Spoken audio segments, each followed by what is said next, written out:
निनाद कैलास चहा सराव।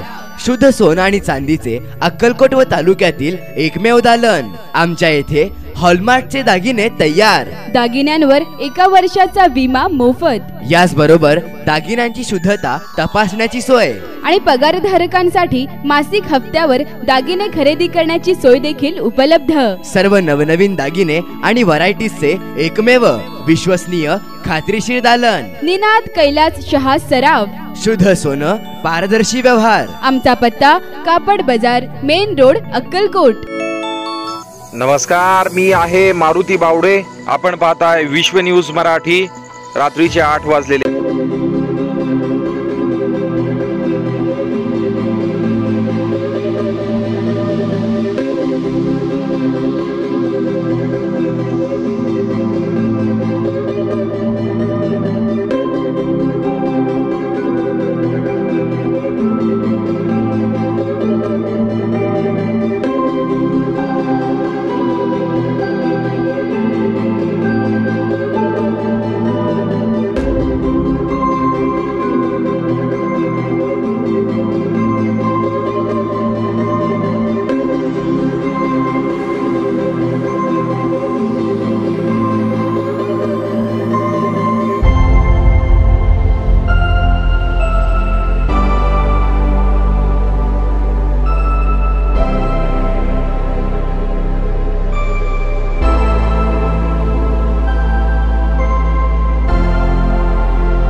मुख्य कार्यकारी अधिकारी दिलीप स्वामी नेमकं काय म्हणालेत ते बघूयात आपण। आज अक्कलकोट परिसरामध्ये समर्थ नगरला जे कंटेनमेंट झोन केलेलं आहे, प्रतिबंधित क्षेत्र जे घोषित केलेलं आहे, त्याची अंमलबजावणी व्यवस्थितरित्या होते का नाही हे पाहणे, त्या वार्डामध्ये फिरून लोकांशी चर्चा करणे आणि एकंदरीतच कोरोना प्रतिबंधाचे कामं कसे चालू आहेत आणि त्याबरोबर लसीकरणाचं काम कसं चालू आहे हे पाहण्यासाठी आज अक्कलकोट येथे भेट दिली। समर्थनगरमध्ये फिरून पाहणी केली, कंटेनमेंट झोन त्या ठिकाणी डिक्लेअर केलेला आहे। लसीकरणाच्या कामकाजाचा या ठिकाणी आढावा घेतला। शहरामध्ये फिरून लोक मास्क वापरत आहेत का, दुकानदार स्वतः मास्क वापरत आहेत का, सॅनिटाईज करत आहेत का, ह्या सर्व गोष्टीची पाहणी केली। अक्कलकोट शहरामध्ये बऱ्यापैकी लोकांनी प्रतिसाद दिलेला आहे, सहकार्य केलेलं आहे।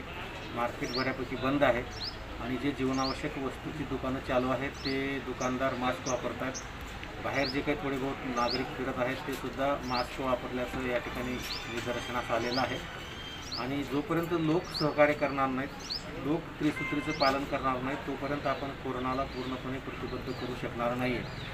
त्यामुळे आम्ही असं गावोगाव जाऊन गावामध्ये प्रत्यक्ष लोकांना भेटून त्या ठिकाणी नागरिकांना आवाहन करतो आहोत आणि ते त्रिसूत्रीचं पालन 100% झालं पाहिजेत असा आग्रह लोकांना आम्ही या माध्यमातून करतो आहोत आणि त्याचाच एक भाग म्हणून आज अक्कलकोट शहर आणि परिसरामध्ये हा माझा दौरा झालेला आहे। आजच आमच्या विश्व न्यूज मराठी चॅनलला सबस्क्राईब करा, लाईक करा आणि शेअर करा। रोजच्या ताज्या बातम्यांसाठी आमच्या ट्विटर, फेसबुक आणि इंस्टाग्राम पेजला फॉलो करा आणि आमच्या www.vishwanewsmarathi.com या वेबसाईटलाही एकदा अवश्य भेट द्या।